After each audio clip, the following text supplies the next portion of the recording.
আজকে নতুন আলু দিয়ে আপনাদেরকে একটা রেসিপি তৈরি করে দেখাবো। আশা করি আপনাদের কাছে ভালো লাগবে।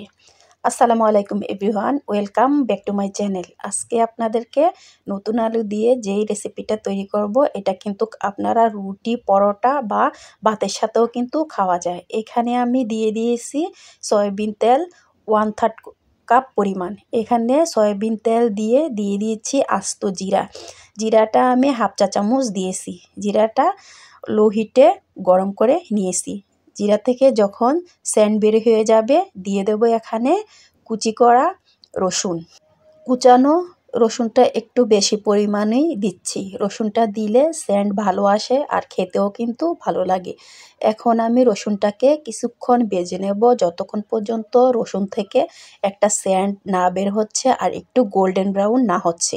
যখন গোল্ডেন ব্রাউন হয়ে যাবে তখন কিন্তু দিয়ে দেব বড় সাইজের একটা কুচানো পেঁয়াজ। পেঁয়াজ দিয়ে পেঁয়াজটা যখন নরম হয়ে গেছে, এখানে আমি 250 গ্রাম আলু ভালোভাবে ধুয়ে এরকম স্লাইস করে নিয়েছি।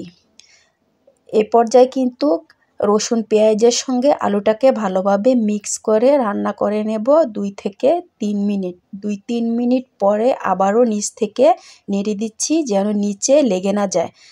নিচে লেগে গেলে কিন্তু পোড়া পোড়া হয়ে যায়, খেতে কিন্তু ভালো লাগে না। আবারও নেড়ে দিয়ে দিচ্ছি হাফ চা চামচ পরিমাণ হলুদ গুঁড়া, হাফ চা চামচ পরিমাণ জিরার গুঁড়া, হাফ চা চামচ ধনিয়া গুঁড়া, হাফ চা চামচ পরিমাণ মরিচের গুঁড়া।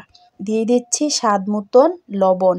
স্বাদ মতন লবণ দিয়ে আবারও নেড়ে নিচ্ছি যেন মশলা আর আলু একসঙ্গে মিশে যায়। এভাবে কিন্তু চুলার জালটাকে একটু হাইতে রেখে আলুগুলি আমি ভেজে নেব। চুলার জালটা যদি লোতে রাখি তাইলে কিন্তু আলু থেকে পানি উঠে যাবে, আলুটি ভালোভাবে ভাজা হবে না। আলু ভালোভাবে ভাজা না হলে কিন্তু খেতে ভালো লাগে না। নতুন আলু কিন্তু একটু নরম নরম থাকে, খেতে ভালো লাগে না। ঢাকনা দিয়ে ঢেকে রান্না করে নিয়েছিলাম 2 থেকে 3 মিনিট। 2-3 মিনিট পরে 2টা স্লাইস করা টমেটো আমি দিয়ে দিয়েছি আর দিয়ে দিয়েছি 3টা শুকনা মরিচ ছোট করে কেটে।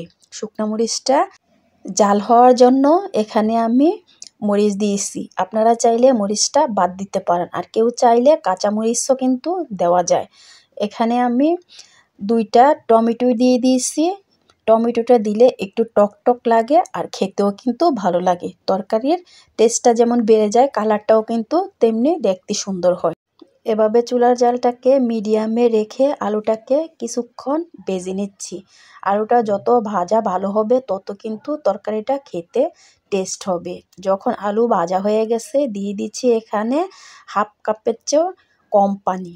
এর চেয়ে বেশি পানি দিলে কিন্তু আলুটা বেশি সিদ্ধ হয়ে যাবে, খেতে কিন্তু তত একটা আমার মনে হয় ভালো লাগবে না। হাফ কাপ পানি দিয়ে আবারও ঢাকনা দিয়ে ঢেকে রান্না করে নিচ্ছি 5 থেকে 6 মিনিট। 5-6 মিনিট পরে যখন আলুটা সিদ্ধ হয়ে পানিটা টেনে গেছে, দিয়ে দিয়েছি এখানে আস্ত কাঁচামরিচ, সেন্ট আসবে, ঝাল বেরো হবে না। আর দিয়ে দিয়েছি ফ্রেশ ধনিয়া পাতা কুচি। ফ্রেশ ধনিয়া পাতা কুচি দিয়ে আবারও নিচ থেকে এভাবে নেড়ে রাখতে হবে, না হয় কিন্তু লেগে যাবে। তো এ পর্যায়ে কিন্তু উঠিয়ে নেব। এর চেয়ে বেশি টানিয়ে নিলে কিন্তু খেতে তত একটা ভালো লাগবে না। রুটি পরোটা দিয়ে খেলে কিন্তু এরকম গ্রেভিটা থাকলেই কিন্তু তরকারিটা খেতে ভালো লাগে। তো আজকের মতো এ পর্যন্তই। আল্লাহ হাফেজ।